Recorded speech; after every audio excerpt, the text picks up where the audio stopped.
करके गोदी भराई ले, 16 सिंगार करके गोदी भराई ले।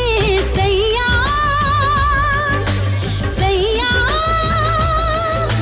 सैया सैया सैया से खेली बहुत अब छोटू को खिलाई ले। 16 सिंगार करके गोदी भराई ले, 16 सिंगार करके।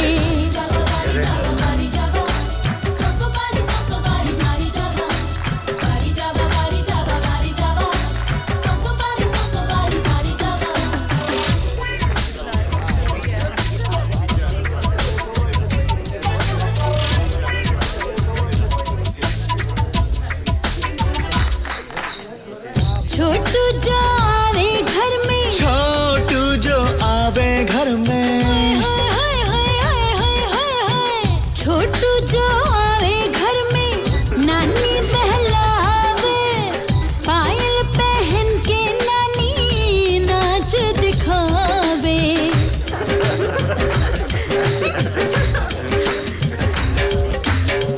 छोटू जो आवे घर में नानी बहलावे, पायल पहन के नानी नाच दिखावे।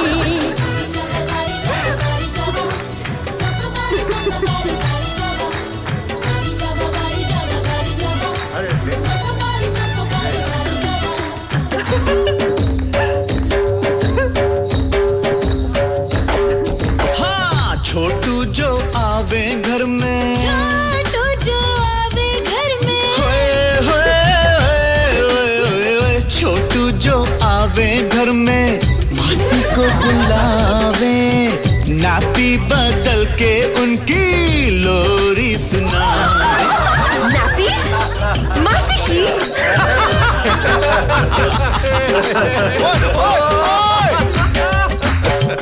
छोटू जो आवे घर में आवे उनके मामा, मामा या चाचा? चाचा। छोटू जो आवे घर में आवे उनके मामा, दांतों से नाड़ा पकड़े हाथों से पजामा।